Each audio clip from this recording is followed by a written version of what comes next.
Eu sou Vanessa Weber. Eu sou o Gabriel Frois e você está no compilado do Código Fonte TV.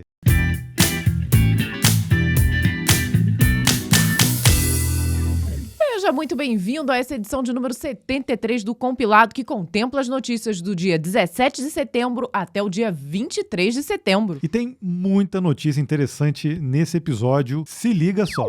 Criador do JavaScript diz que linguagem não é causa do seu mau uso. Nos primórdios da web, Brendan Eich desenvolveu o JavaScript em 10 dias para ser usado no navegador Netscape. Desde então, a linguagem de script se tornou um dos pilares da web, seja do lado cliente, seja do lado servidor. Entretanto, o JavaScript, juntamente com os cookies, também se tornou um dos pilares da propaganda online e de múltiplas violações de privacidade do usuário, que muitos classificam como um sistema de vigilância. Ainda assim, Brendan pediu que as pessoas não culpem a tecnologia pelo seu mau uso. Em uma entrevista extensa para a InfoWorld, o desenvolvedor protegeu sua criação. Esse não foi um resultado pretendido do nosso trabalho nos anos 90. Brendan Eich leva essas questões a sério. Depois do seu trabalho com a Netscape, ele passou pela Mozilla, ajudou a acabar com o monopólio do Internet Explorer 6 e hoje é o CEO da Brave Software. Sua empresa criou o navegador Brave, que se define como o navegador mais privativo existente no mercado. Eich acusa o Google de rastrear os hábitos de seus usuários durante toda a navegação com o Chrome e afirma que é impossível consolidar o modelo de negócios do Google focado em publicidade e a privacidade de usuários do maior navegador do mercado. De acordo com o desenvolvedor, esse cenário não acontece no Brave, que bloqueia todo tipo de rastreio e coloca o controle dos dados nas mãos do usuário. Bem interessante, concordo com ele, né? A gente culpar a tecnologia pelo mau uso não é justo, né? Puxa, coitado do JavaScript.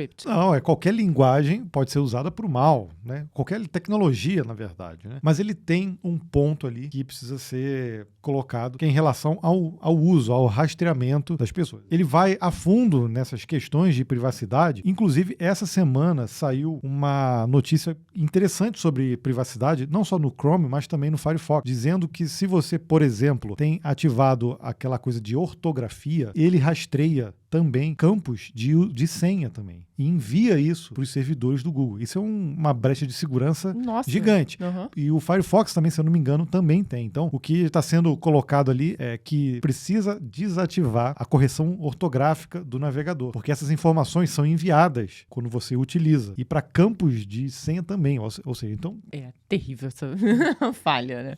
Então, a gente está falando aqui de coisas como publicidade, cookie, e essas coisas que fazem o rastreio do que você está vendo, do que você está clicando, né? Para gerar um comportamento de publicidade. Agora, essa coisa da senha, acho que é outro nível. Já é outro nível. Então, a gente não pode tirar a razão dele, né? Ele tem razão.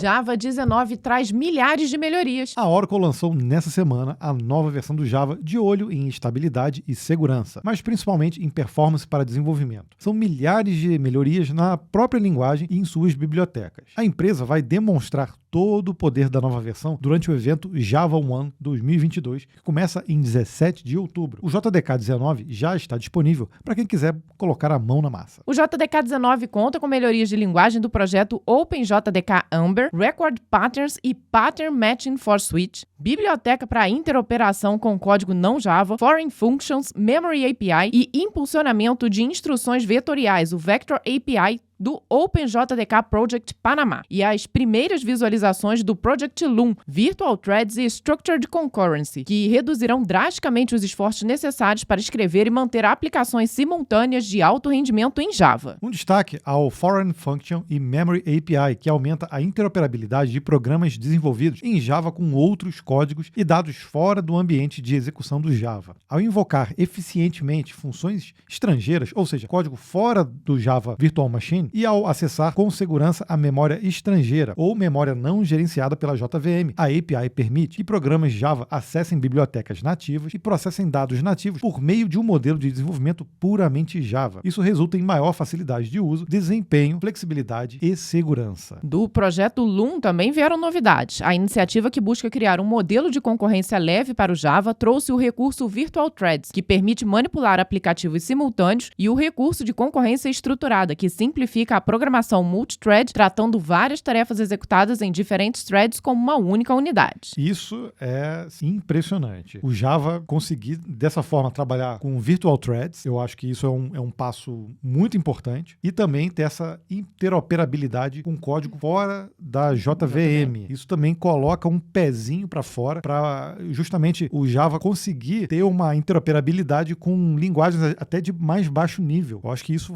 vai ajudar muito aí o ecossistema do Java. O Java já está em qualquer lugar, em todo lugar, Sem dúvida. Onde tem uma JVM e roda em qualquer lugar, né? E olha, foi difícil de reduzir essa matéria, né? Porque ainda tinham muitos outros itens que nós poderíamos escrever por aqui. Então, realmente foram milhares de atualizações, né? Não, com certeza a gente volta nesse assunto do Java 19, até porque a gente vai acompanhar o Java 1 2022. CTO da Azure quer o fim do C e C++. Olha a treta. Como assim, gente? Vou ler. Mark Russinovich, uma lenda viva dentro do ecossistema da Microsoft com décadas de estrada. Nos anos 90, o desenvolvedor escreveu e publicou dezenas de utilitários populares de administração e diagnósticos do Windows, incluindo aí o Autoruns, FileMoon, RegMoon, Process Explorer e a lista é imensa. Em 2006, ele passou a trabalhar para a Microsoft e hoje ocupa o cargo de CTO da divisão Azure. Russinovich é o sujeito com cacife moral para dizer que o C e o C++ devem ser considerados ultrapassados e começar uma baita de uma polêmica. Em uma postagem no Twitter, o desenvolvedor pediu para a comunidade que não use mais essas linguagens em novos projetos e que o Rust deveria ser adotado em seu lugar. Nas palavras de Russinovich, por uma questão de segurança e confiabilidade, a indústria deve declarar essas linguagens como obsoletas. A declaração do desenvolvedor não reflete necessariamente a posição da Microsoft, até porque a maioria dos produtos clássicos da empresa foram escritos com C ou C++, como o próprio Windows, o SQL Server e o Office. Entretanto, 3 anos atrás, o Centro de Resposta de Segurança da Microsoft já havia feito uma recomendação semelhante. Na época, eles afirmaram que o Rust seria uma alternativa superior ao C ou ao C++, e que 70% dos problemas de segurança reportados pelo grupo não existiriam se os programas vulneráveis tivessem sido resolvidos em Rust. Ou seja, então um pouco do posicionamento da empresa, só que eles não podem afirmar isso porque o ecossistema do C e do C++... Todo construído, né? Olha só a dificuldade, né? Eu acho que, né, até pela declaração do centro aqui, provavelmente o pessoal vai começar a fazer uma certa migração, mas isso vai levar muito tempo, imagina. Olha, nós lançamos um dicionário do programador, finalmente, de C++ essa semana. E já tínhamos falado de C também em outro dicionário. E eu até coloquei no título lá, C++ é sim a linguagem imortal. Essa aí, imorrível. Mas por que eu coloquei isso? Existe tanto, mas tanto legado de C++, e não só de softwares como o Windows, coisas que poderiam portar, mas de compiladores ou ferramentas. Então você vê que, por exemplo, o compilador do Python é construído com C++. Como vai portar isso, né, cara? É muito complicado de você... Você pode até começar a criar projetos novos, não utilizando linguagens alternativas. Mas para portar isso para outras linguagens é um trabalho hercúleo. Serão décadas. Eu não temo em dizer que décadas, sem dúvida, né? Então, essa afirmação não é de toda errada, mas eu acredito que isso não vai necessariamente forçar a morte do C ou C++ só porque... E nem fazer com que as pessoas que estão nesse momento trabalhando, desenvolvendo alguma coisa, para tudo, larga tudo agora, opa, esquece, fecha aqui, vamos começar tudo com Rust.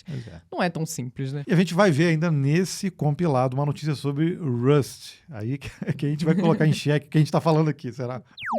Chrome quer mudar a autenticação de certificados para dentro do navegador. Por anos, o Chrome confiou no sistema de certificação do sistema operacional do usuário para autenticar conexões seguras com chaves públicas. Porém, a partir da versão 105 do navegador, isso vai mudar. O chamado Chrome Root Program já está sendo implementado progressivamente para todos os usuários e vai funcionar como uma autoridade central, auditada pelo Google, que determina quais certificados serão confiáveis no navegador. É um modelo que já vinha sendo seguido pelo Firefox desde sua concepção e torna os navegadores independentes do sistema operacional e consistente em todas as plataformas. A novidade não está sendo bem recebida por administradores de rede e políticas de grupo, que acreditam que passarão a ter que lidar com mais uma entidade centralizadora para validar certificados. O Google rebate as preocupações, alegando que o impacto será mínimo ou nulo. De acordo com um comunicado oficial, o Chrome Root Program considera certificados gerenciados localmente durante o processo de verificação de certificados. Na prática, isso significa que uma empresa pode distribuir um certificado certificado de autoridade raiz como confiável para seus usuários, e esse certificado será considerado confiável no Chrome automaticamente. Bom, o Firefox já tinha colocado isso, né? Isso é uma mudança grande, porque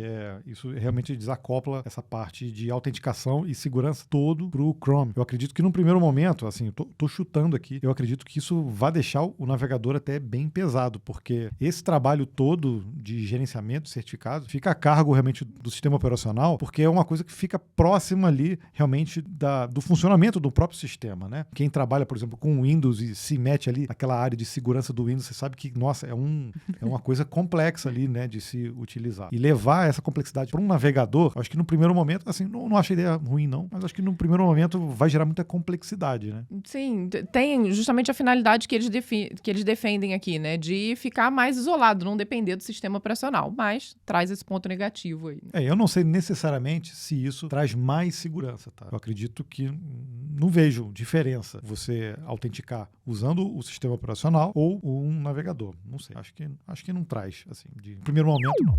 GitHub vai preservar repositórios por 1000 anos em cofre no Ártico. Ninguém sabe o dia de amanhã, mas o GitHub resolveu deixar um legado para as gerações futuras, bem futuras, né? Um snapshot completo de todos os seus repositórios, sem exceção. Tudo que estava guardado no GitHub no dia 2 de fevereiro de 2020 está sendo armazenado em um cofre especial protegido no Círculo Polar Ártico. São 188 rolos de filme de arquivamento reforçado, projetado para durar 1000 anos. É o trabalho de cerca de 4 milhões de desenvolvedores do mundo inteiro que funcionará como um gigantesco documento histórico de nossa civilização, sobre a forma como nós entendemos a programação. Junto com os repositórios está um guia em 5 línguas sobre a função do cofre, as tecnologias envolvidas e a nossa visão de software e hardware. O projeto batizado de Arctic Code Vault pegou uma mina de carvão abandonada na vastidão gelada e transformou em um abrigo indestrutível. A estrutura foi reforçada com aço para sobreviver a praticamente tudo. É um cubo gigante de mais de 1 tonelada, ornamentado com artes criadas através de inteligência artificial. A proposta é que os futuros arqueólogos identifiquem o cofre como um objeto de extremo valor para a civilização que o criou, antes mesmo de que consigam abri-lo. Segundo o GitHub, historiadores futuros podem considerar nossa era de onipresença de código aberto, comunidades voluntárias e a lei de Moore como historicamente significativas. Que profundo, gente. Não,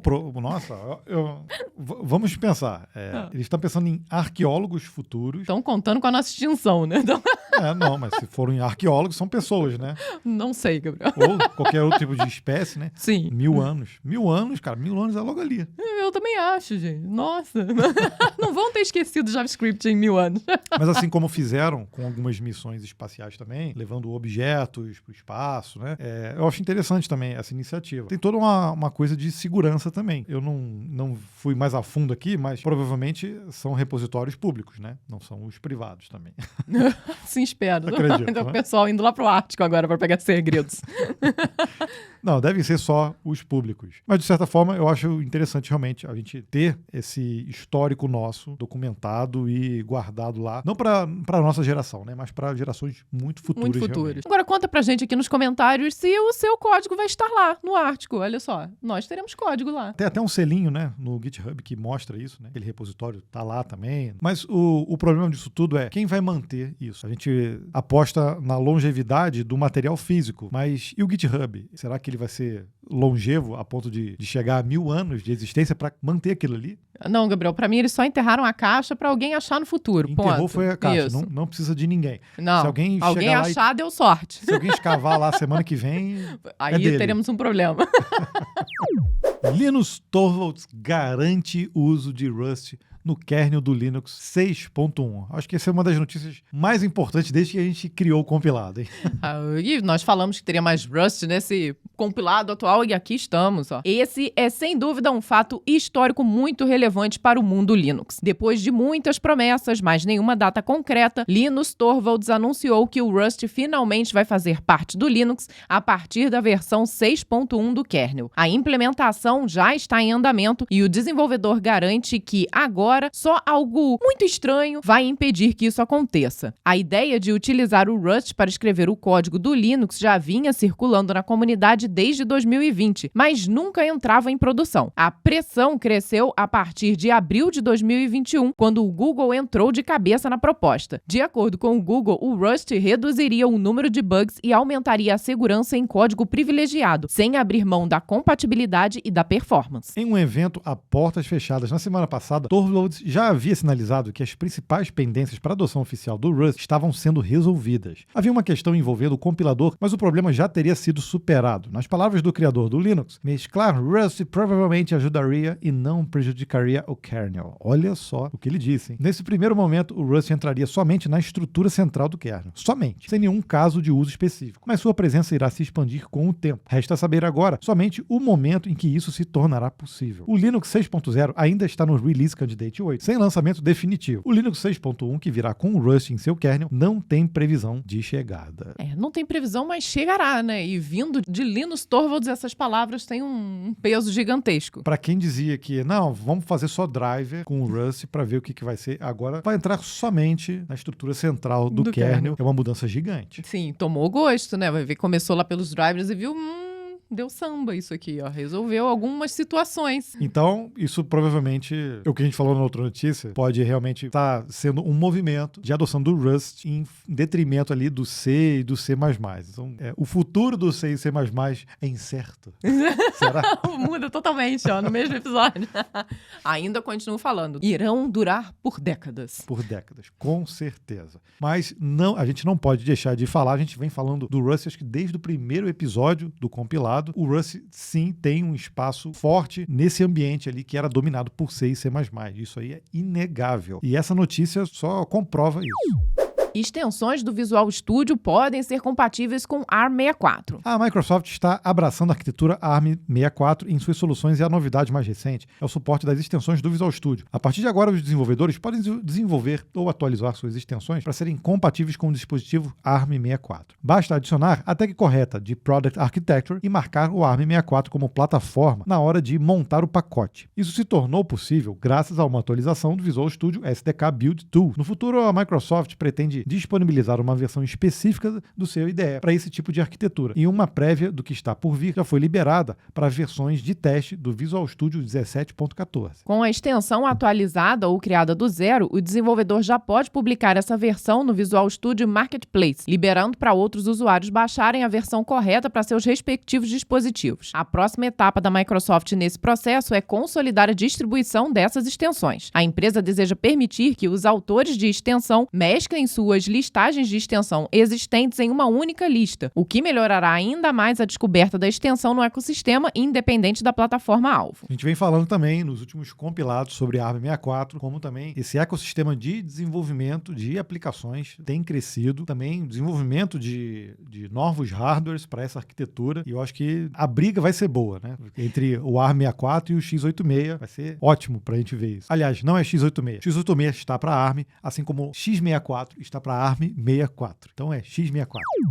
NVIDIA dá show de tecnologia e conferência exclusiva. Nessa semana aconteceu a NVIDIA GTC 2022, a principal conferência da gigante da tecnologia. A NVIDIA aproveitou a oportunidade para apresentar tecnologias de renderização gráfica e novas e poderosas GPUs, mas também mostrou novidades no campo da inteligência artificial, segurança digital e metaverso. Um dos destaques foi o anúncio de 2 serviços para adaptar largos modelos de linguagem para alimentar algoritmos de aprendizado de máquina. Os 2 serviços fazem parte do NIMO, um kit de ferramentas de código aberto para inteligência artificial distribuído pela empresa. A partir desses serviços, é possível implantar aplicativos baseados em inteligência artificial para uma ampla variedade de casos de uso, desde geração e reuso de texto até previsão de estrutura de proteína. Tudo isso pode ser executado em poucas horas de aprendizado, até mesmo em cenários no-code. Também no campo da inteligência artificial, a NVIDIA revelou uma parceria com a consultoria Booz Allen. Juntas, as 2 empresas apresentaram o projeto batizado de Morpheus. Morpheus é um framework de IA acelerado acelerada a partir de GPUs com o foco em segurança digital. A partir dessa tecnologia, é possível desenvolver soluções automatizadas capazes de identificar vulnerabilidades em redes gigantescas de dispositivos sem interferência humana. Morpheus capacita o desenvolvedor a criar soluções que podem rastrear um intenso fluxo de dados em busca de anomalias, assim como filtrar falsos alertas e priorizar o foco dos times de segurança de uma empresa. O evento também trouxe novidades para o Omniverse, onde a ideia é oferecer um conjunto de serviços para profissionais de todas as áreas desenvolverem projetos para essa nova fronteira, sem a necessidade de poder computacional na própria máquina do usuário. Todo o processamento gráfico seria operado por dispositivos com tecnologia NVIDIA, uma versão do que a empresa já realiza com o sistema de jogos na nuvem GeForce Now. Jensen Huang,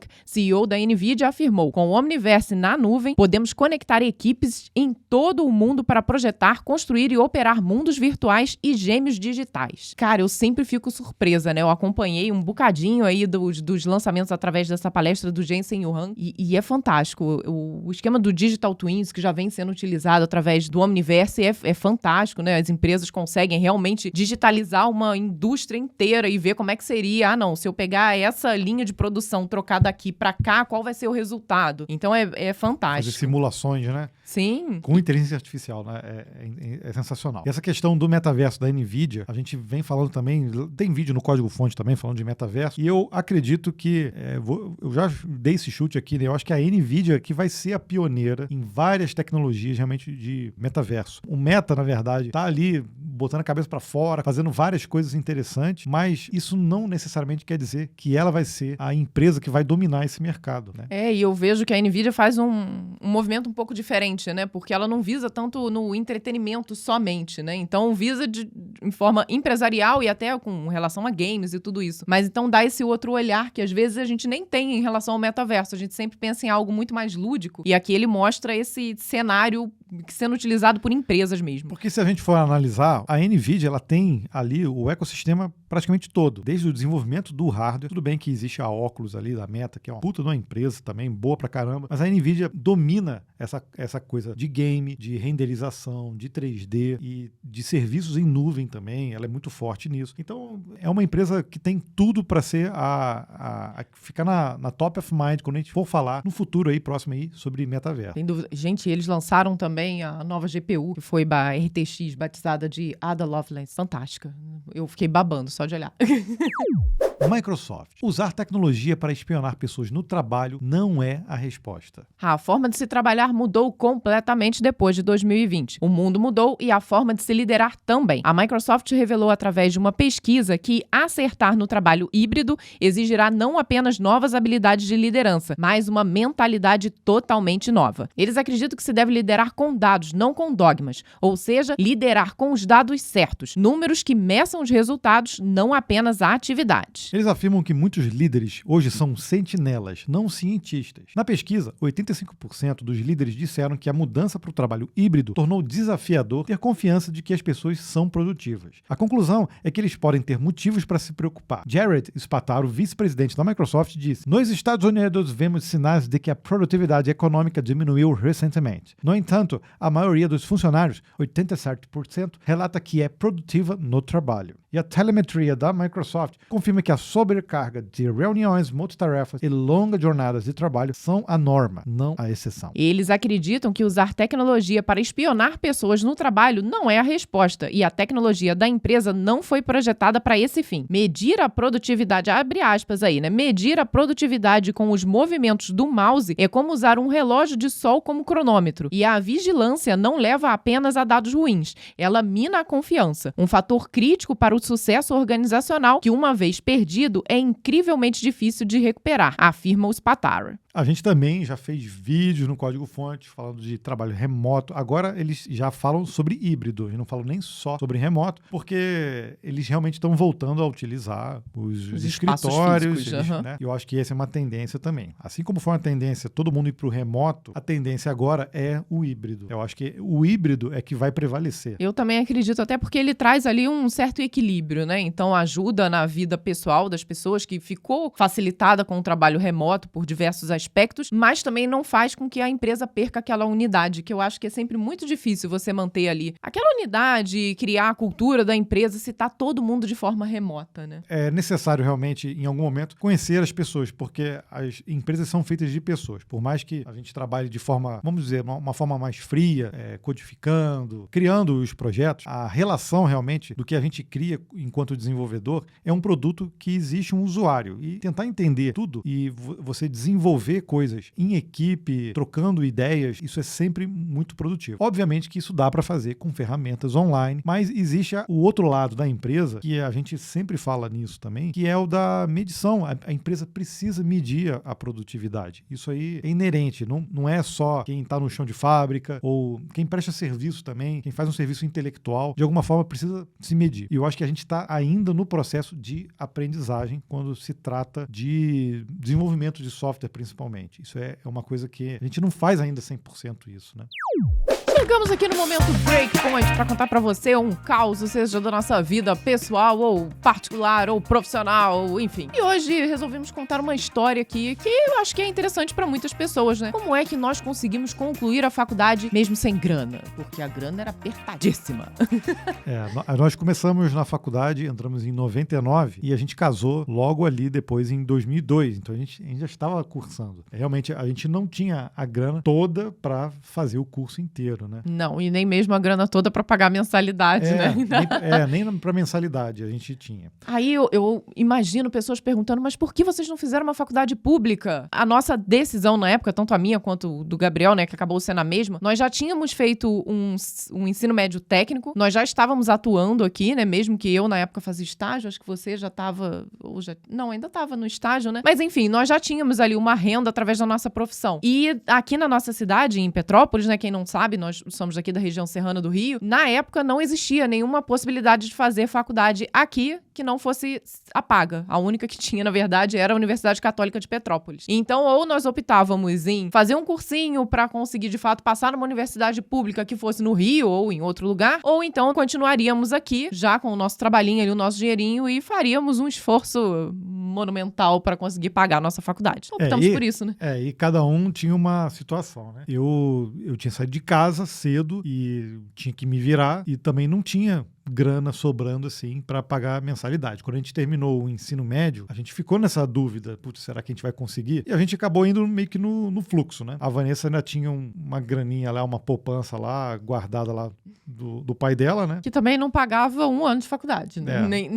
Nem de perto, mas tinha ali o meu ponto de apoio. Eu sabia que se no mês eu não conseguisse pagar, eu conseguia ter uma ajudinha lá, deixada de herança de meu papai. Eu lembro que até para fazer inscrição na faculdade, a gente precisou ir para o Rio. Sim. Né, para fazer o vestibular, lá, né? Para fazer o vestibular. E a inscrição, a gente até encontrou esses dias esse papel aí. Era R$100. Eu não tinha os R$100. Eu mal tinha o dinheiro para pegar o ônibus para ir para o Rio. Lembra que a gente saiu, fomos de Petrópolis para o Rio. Depois a gente pegou um metrô até a estação do Maracanã, não foi? Foi. Tua mãe foi junto com a gente, né? Ela ia, acho que no dia, e ela ajudou a gente lá, porque a gente não sabia andar no Rio. Encontrei minha mãe sem querer lá, no meio do caminho. E a gente acabou fazendo lá o processo. Eu, na verdade, até pedi essa grana na época, até pro meu pai, e ele não me deu. Eu tive que me virar para conseguir os R$100 para conseguir fazer isso. Imagina para conseguir pagar mensalidade. O que nós tivemos que fazer, né, aqui na UCP, na época, acho que agora ainda é assim, né, por sistemas de créditos. Então, nós, ao invés de pegar, na verdade, o total de matérias que nós conseguíamos fazer naquele semestre, nós pegávamos o mínimo possível. Então, com isso,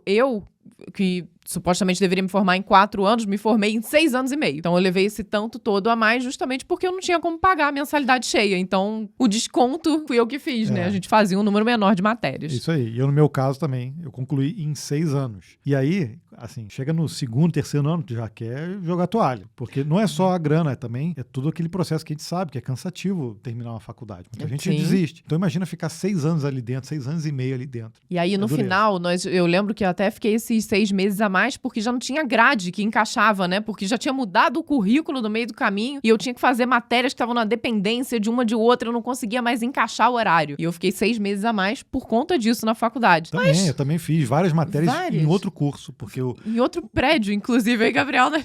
Aqui em Petrópolis existem 2 campos da faculdade, né? Então, ciências exatas normalmente ficam em um, as ciências humanas ficam em outro. Mas a gente precisou fazer algumas matérias que já estavam disponíveis só no outro campus. Então, a gente terminava uma aula, saía correndo, atravessava o centro da cidade inteira para ir para o outro campus para poder fazer. Uma delícia. Logo depois, em 99, 2000, 2001, eu fui trabalhar numa multinacional. Também já contei essa história no Código Fonte TV, quando realmente eu dei um upgrade bem grande no salário. Foi quando nós casamos, olha. E aí tivemos condições de casar. E aí sim, a gente teve mais condições de pagar a faculdade. Mas mesmo assim, a gente não pagava a mensalidade cheia, porque não dava. Imagina, recém-casados, cara, a gente não tinha tanta despesa assim, mas era caro. Pagávamos aluguel, 2 faculdades, não era fácil. Tudo bem que hoje em dia tem algumas que estão assim, valor absurdo, outras que já são mais acessíveis até do que a nossa era na época, né? Na época, Eu puxei um pouco dessa história porque a gente sabe como é o dia a dia também das pessoas que cursam faculdade, a gente sabe da dificuldade que é, não só o dia a dia ali do estudo, da dedicação, mas também às vezes para conseguir bancar isso, né? E muita gente olha pra gente e pensa, mas alguém pagou pra eles, aí não, cara, todas as mensalidades a gente teve que bancar. Isso, acabamos de triturar todos os boletos pagos aqui. Recentemente a gente fez uma faxina aqui de documentos e detonamos todos esses boletos aí. Então, rolou assim, não rolou nenhuma nostalgia, não. Não de pagar boleto, né? Mas realmente rolou aquela sensação, caramba, olha quantos boletos a gente já pagou disso aqui, Nossa, né? Pra conseguir ir atrás de um objetivo, né? É verdade. E não desistimos. Então, isso serve assim como um incentivo pra você que está passando por esse período da vida que a gente sabe que é tumultuado pra caramba, mas força, que ele passa, tá? E a tendência é que dê certo lá no final. Isso aí. E para te incentivar ainda mais, depois desse breakpoint, nada melhor do que assistir os vídeos da semana no Código Fonte. A gente começou segunda-feira com aquele vídeo super especial e deveras esperado por nossa audiência de C++, no dicionário do programador. E lá você vai ver que nós falamos que é uma linguagem que não está morrendo, viu? A gente vai se contradizer muitas vezes nesse dicionário, nesse compilado.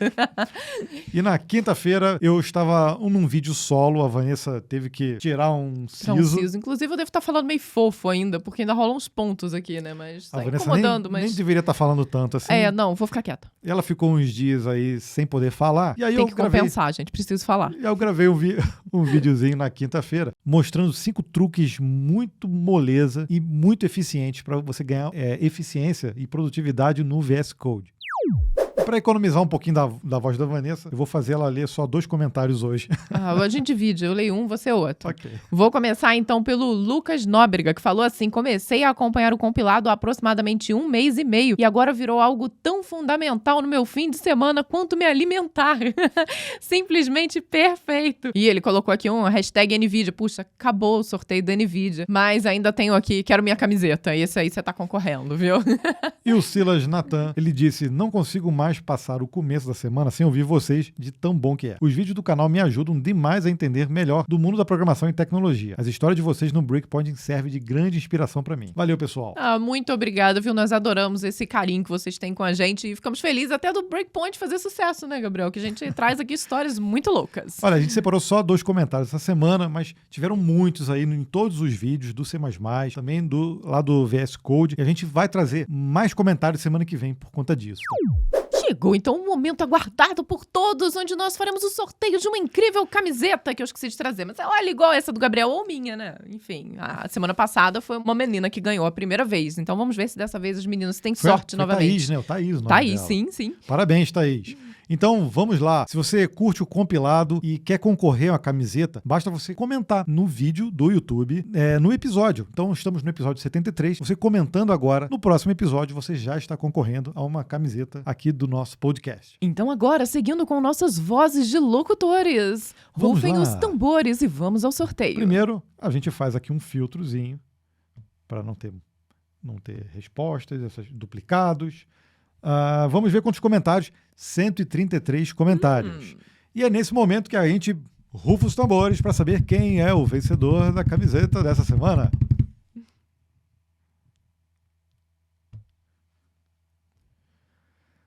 Zac, o evangelista. Parabéns, Zac.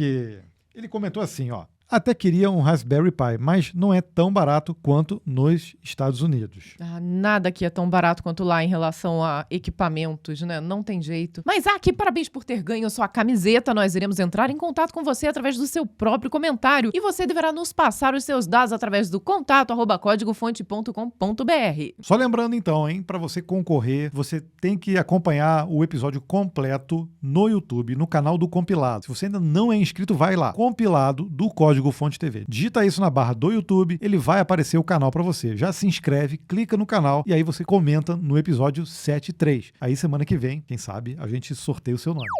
E se você também quer nos ajudar a manter esse projeto compilado, você pode ser um membro do nosso canal, mas não aqui no Compilado, lá no Código Fonte TV. Lá existe um botãozinho Seja Membro e você contribui mensalmente com a modesta quantia de R$ 1,99 que nos ajuda aqui a manter o compilado. Então, são essas pessoas que a gente agradece toda a semana. Então, muito obrigado aos assinantes da semana, ao Matheus Galasso, Marley dos Santos, Brandon Stakowski, eu sempre erro o nome dele, desculpe, Gamificando, Jefferson Paulo, Fábio Batista, Ézio Tristão, Alex Andrade, Rodrigo Luna. Bom, esse você tá vendo na tela, porque eu não sei ler japonês. Muito obrigado. Muito obrigada.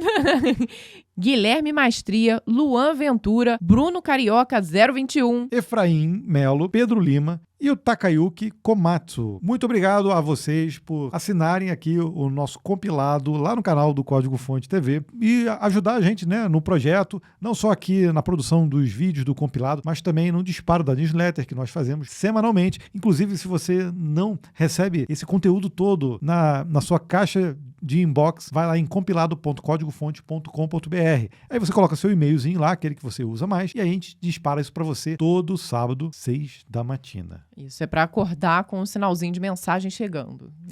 Então, muito obrigado para você que tá aí de manhã, de tarde ou de noite, você que já tá acordando sábado de manhãzinha, já para consumir o conteúdo do compilado. Tomando literalmente um café conosco. É muito legal a gente saber que tem muita gente que já tá criando esse hábito de consumir o compilado nos fins de semana. A gente fica muito feliz, porque a gente sabe que é difícil durante a semana, às vezes a gente tem ali aquela rotina puxada, todo mundo trabalhando pra caramba, e às vezes é difícil você conseguir acompanhar todas as notícias, né? Sem dúvida, por isso nós criamos o compilado, para que você em pouquíssimo tempo consiga se manter atualizado de tudo que tá acontecendo aí no mundo da programação. Então, nós vamos ficando por aqui e nos vemos, ou quem sabe você nos escuta, na próxima semana. É isso aí. Até lá.